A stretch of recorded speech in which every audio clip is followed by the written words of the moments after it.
너는 순금으로 등잔대를 쳐 만들되 그 밑판과 줄기와 잔과 꽃받침과 꽃을 한 동이로 연결하고 가지 6을 등잔대 곁에서 나오게 하되 다른 3가지는 이쪽으로 나오고 다른 3가지는 저쪽으로 나오게 하며 이쪽 가지에 살구꽃 형상의 잔셋과 꽃받침과 꽃이 있게 하고 저쪽 가지에도 살구꽃 형상의 잔셋과 꽃받침과 꽃이 있게 하여 등잔대에서 나온 가지 6을 갖게 할지며 등잔대 줄기에는 살구꽃 형상의 잔넷과 꽃받침과 꽃이 있게 하고 등잔대에서 나온 가지 6을 위하여 꽃받침이 있게 하되 2가지 아래에 한 꽃받침이 있어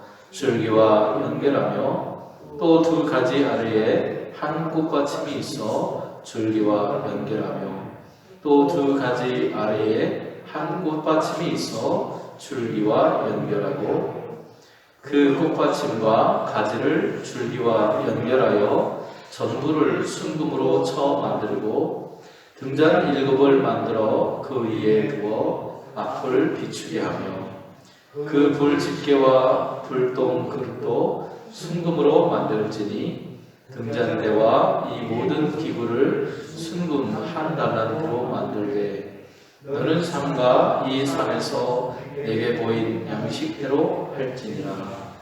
아멘.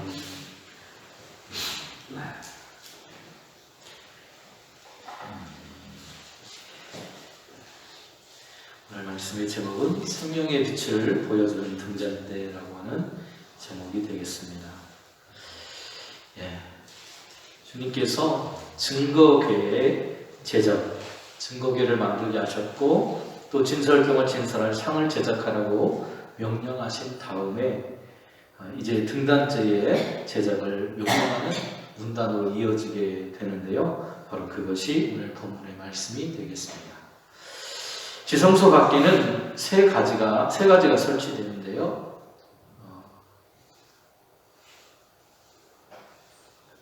본문을 보시면 이렇게 3가지가 설치됩니다. 맨 가운데에 분향단이라고 하는 것이 설치되고 그리고 한쪽 벽에는 등잔대, 다른 쪽 벽에는 짐설상 이렇게 설치되어 있게 됩니다. 증거궤 또 그리고 등잔대, 분향단 이런 순서대로 만들어지게 되는 것입니다. 이 시간에는 그 중에서 등잔대 제작을 명하시는 하나님의 말씀을 우리가 함께 묵상하면서 은혜를 함께 나누도록 하겠습니다. 오늘 함께 묵상할 말씀 같이 읽어보겠습니다.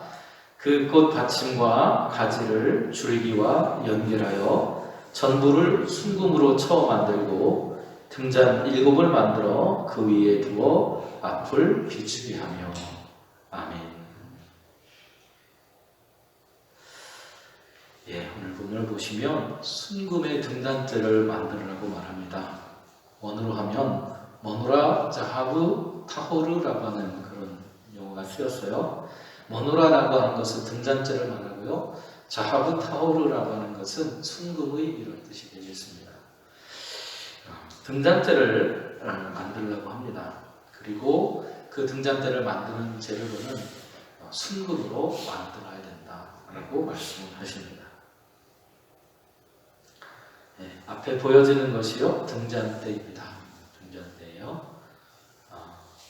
이 밑 받침으로부터 시작을 해서 줄기 그리고 6개의 가지 그리고 꽃받침 그리고 여기 맨 위에 있는 것이 등잔이 되겠습니다.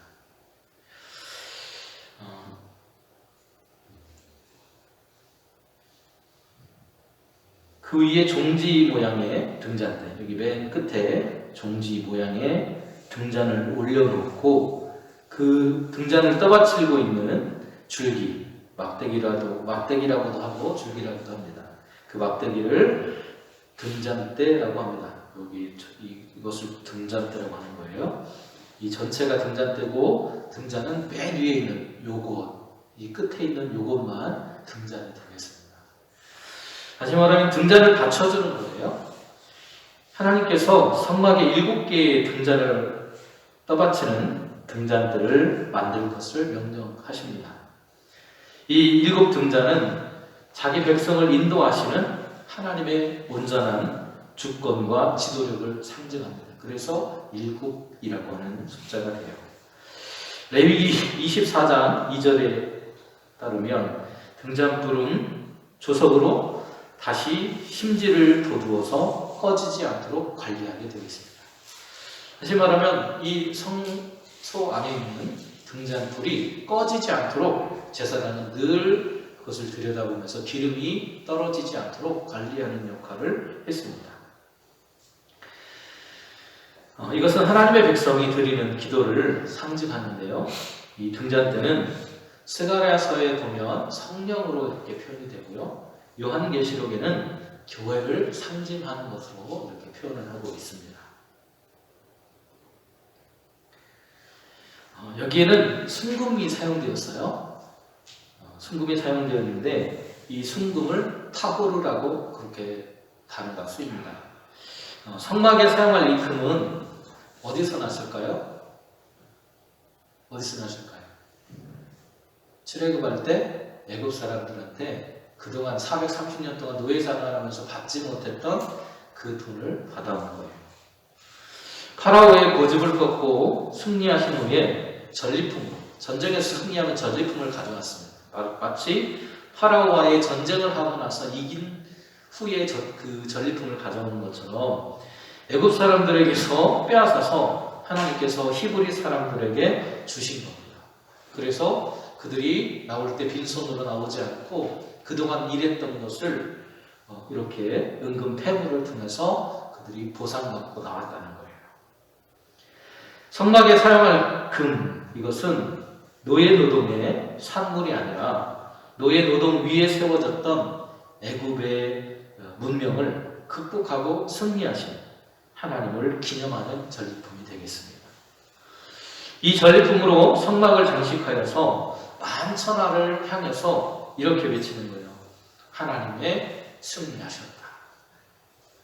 하나님이 승리하신 것을 상징하기 위해서 그들에게서 빼앗은 금을 가지고 이 성막에 쓰는 장식물을 사용했다는 겁니다. 물론 지난주에 설명드렸던 것처럼 순결과 성결을 뜻하는 그런 의미도 있고 오늘 본문에 말씀드리는 것처럼 하나님의 승리를 상징하는 그런 뜻도 있어요. 그래서 성막을 바라볼 때마다 이스라엘 백성들은 하나님께서 우리를 이기게 하셨다라고 하는 그 마음이 들었다는 겁니다. 세상의 제국으로부터 노예 노동의 물품을 빼앗아서 그것으로 성막을 지으신 것은 하나님의 백성이라면 누구나 제국의 폭력을 극복해야 한다는 선언이기도 하는 거예요.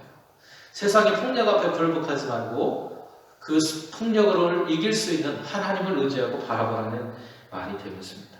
나는 그 하나님을 의지하고 살겠습니다라는 결단이 그 안에 들어져 있는 거예요.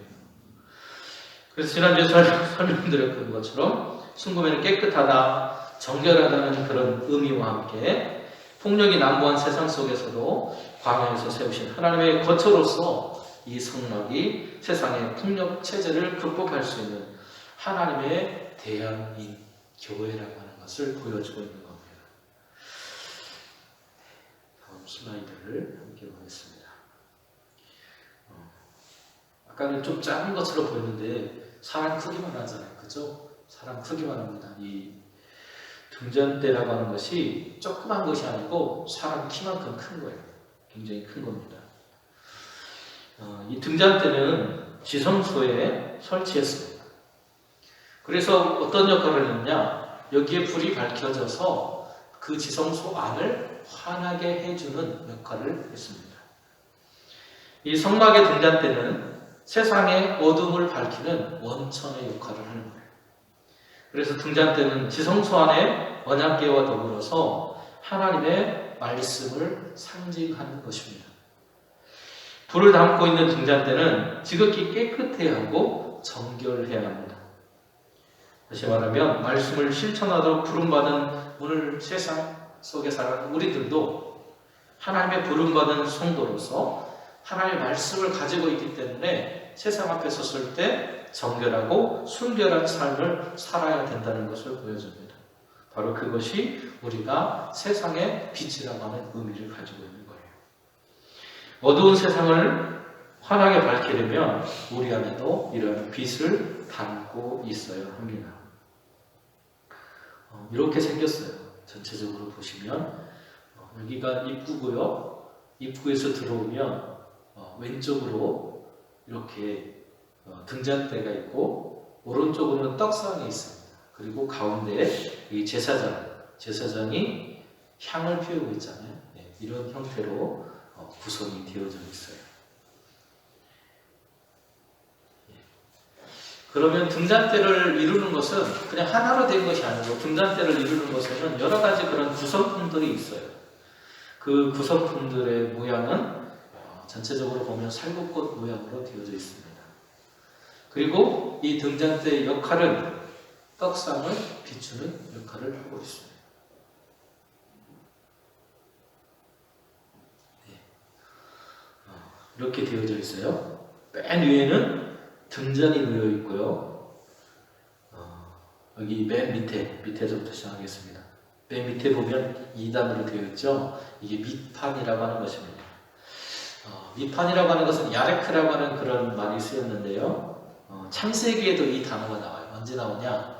야곱이 하나님의 천사와 싸울 때 천사에게 얻어받았던 곳이 어디죠? 환도뼈거든요. 그죠? 환도뼈인데 그 환도뼈를 나타내는 말이 뭐냐? 야레크라고 하는 말이에요. 31절에서 밑판을 가리키는 용어로 사용됐습니다. 다시 말하면 밑판은 뭐냐? 생명의 기반, 생명의 터전을 상징하고 있어요. 그래서 성막의 등대가 품고 생명을 품고 있다라고 하는 것을 상징적으로 보여줍니다. 그래서 등잔대의 중심을 구성하는 줄기로서 밑받침을 포함해서 중앙에서 이렇게 곧게 수직으로 위로 뻗은 마치 사람의 척추와 같은 중심부를 이루고 있는 것, 생명의 중심을 이루고 있는 것이 밑받침이라고 하는 것이고요. 그 다음에 여기 보시면 줄기, 이렇게 가장 가운데 있는 줄기라고 하는 것이 있습니다. 이건 카나흐라고 하는 말이 쓰였는데 가지라고 하는 뜻이에요. 가지. 등대의 중심을 이루는 이 줄기대에서 곁으로 6개의 가지가 뻗어져 있습니다. 그래서 이 줄기의 끝부분에 등잔을 올려서 설치합니다. 이렇게 여기 보시면 여기서부터 가운데 줄기로부터 시작해서 가지가 뻗어있고 메인 끝에 등잔이 설치됩니다. 그리고 여기 보시면 잔이 있습니다. 여기 잔 모양의 그런 형상들이 있는데요. 잘 보이진 않으실 거예요. 여기 잔으로 되어 있는 그런 모습들이 있어요. 이 잔은 거비에하라고 하는 그런 말인데 그릇, 컵 모양으로 되어 있는 형상이 되어 있습니다. 그래서 등잔대의 상단에 기름을 담는 종지와 같은 그런 부분이 있는데 그곳이 잔이라고 불렸어요. 등불이 타오르도록 기름을 부어서 불을 붙이는 가장 상부에 있는 곳, 그곳이 바로 잔입니다. 7개의 등잔들은 살구꽃 모양으로 되어져 있는 꽃받침이 달린 꽃 모양으로 제작이 되어져 있습니다. 이 절 전체적인 모양을 보면 등잔대는 살구나무를 닮아 있다고 하고요. 그리고 여기를 이루고 있는 잔 역시도 살구 그 모양을 가지고 있어서 이렇게 상징적으로 보여져 있습니다. 이 살구꽃은 조금 밑에서 더 설명을 드리겠습니다. 그리고 꽃받침, 여기 보시면 꽃이 있고 그 꽃을 받쳐주는 꽃받침이 있습니다. 이 잔의 끝부분을 받쳐주는 밑줄기라고 보시면 될 것 같아요. 그리고 그 위에 잔이 있습니다. 꽃이라고 하는 것이 붙어 있어요. 여기 보시면 여기 꽃이 여기가 꽃이에요. 이렇게 생긴 것들이 꽃입니다. 네, 살구꽃 모양으로 되어져 있어요. 이것은 본래의 의미는 싹이라고 하는 것을 표현하는데요. 이런 요소들로 구성되어져 있습니다. 이렇게 5가지로 되어져 있어요. 5가지로. 등잔에 7개를 만들어서 그 등잔을 올려놓아서 등잔대에 앞을 비추게 했다라고 표현하고 있는데요. 아까 말씀드린 것처럼 이렇게 되어 있습니다. 구조가 앞에 등잔대가 있고 맞은편에는 떡상이 있습니다. 떡상은 지난주에 설명드릴 때 거기에 떡이 있는데 몇 개가 있다고 그랬죠? 12개. 12개의 떡, 6개씩 12개, 2줄이 있다고 그랬어요. 그래서 이스라엘 백성들을 상징한다고 말씀을 드렸습니다. 다시 말하면 하나님의 생명의 빛이 하나님의 백성들을 비추어줍니다. 이 원대에서 뻗은 그 가지 끝에 꽃받침을 장식하고 그 위에 등잔을 올려놓습니다. 지금 그 등잔에서 불이 피어 오르는 그 모습이 보이고요. 이 등잔대는 마치 아까 나무 형상을 닮았다고 했는데 살구나무를 닮았다고 했습니다. 살구나무는 이스라엘에서 가장 먼저 꽃이 피는 나무입니다. 그래서 이 살구나무가 상징하는 건 뭐냐? 각성하는 것. 우리가 뭔가를 깨달았을 때 각성한다고 그러죠. 그 각성하는 것, 그리고 뭔가 희망적인 것을 바라보는 것을 상징합니다. 그래서 제사장들이 이 불을 피우러 여기에 들어오면서 그것을 갈아줘야 된다고 했잖아요. 매일 갈아줘야 된다고. 이것을 하면서 이 불이 날마다 피어오르는 것처럼 우리도 나도 하나님 앞에서 늘 깨어있는 삶을 살아야 되겠다라고 하는 것을 다짐하고 결단했다고 합니다. 봄에 움이 터서 꽃이 피는 살구나무를 닮아 있다고 해요. 그래서 생명이 새롭게 되는 것이 이 등잔대를 보면서 그들이 느꼈던 감흥이라고 합니다. 7개로 되어져 있습니다. 저희 교회도 비슷한 것이 있죠. 어디에 있을까요? 앞에 강단에 7개로 된 촛대 2개가 있습니다. 이게 바로 이 등잔대를 가리키는 거예요. 빛을 상징하고 생명을 상징합니다. 그리고 7개로 되어 있잖아요. 7개로 되어 있기 때문에 하나님의 완전성을 보여주는 것입니다. 등잔이 앞에 있는 떡상을 비추게 하는 것을 통해서 하나님께서 온 세상을 비추는 생명의 빛으로 오셔서 그 생명의 빛을 이 앞에 비춘다고 했잖아요. 하나님의 빛이, 그 생명의 빛이 하나님의 백성들에게 불어넣어진다는 것을 상징적으로 보여주는 것이 이 등잔대와 떡상의 구조에서 우리가 볼 수 있는 것입니다. 등잔대는 그 위에 있는 등불을 통해서 그 앞에 있는 떡상을 비춰줍니다. 이것은 하나님의 생명의 빛, 하나님의 말씀이 우리에게 있을 때 우리는 세상을 비출 수 있는 생명의 빛으로서의 사명을 감당할 수 있다는 것을 보여줍니다. 이 등잔대의 빛은 우리에게 하나님께서 세상의 빛 되심을 가르쳐 줍니다. 어둡고 아무것도 보이지 않는 상황이 우리의 인생 가운데 찾아온다고 해도 우리가 빛 되신 그 주님을 바라봄으로 인해서 소망 없는 우리의 삶, 우리의 인생에 희망을 보여주시는 하나님을 따라가는 생명의 빛이 하나님께 있다라고 하는 것을 우리가 바라보고 소망하며 살아가야 할 것입니다. 오늘도 우리의 삶을 인도하시는 생명의 빛 되신 예수 그리스도의 그 생명의 빛 가운데서 세상의 빛으로서의 사명을 감당하며 살아가는 저와 여러분의 삶이 되실 수 있기를 간절히 소망합니다. 참 생명의 빛 되신 주님, 그 생명의 빛이 우리에게 비춰질 때 우리도 세상의 빛으로서의 사명을 감당할 줄로 믿습니다. 우리 안에 비춰진 하나님의 그 생명의 역사가 우리를 통해 다시 한번 세상에 증거되어지고 선포되어질 수 있도록 교회가 빛으로서의 사명을 온전히 감당하게 하여 주시옵소서.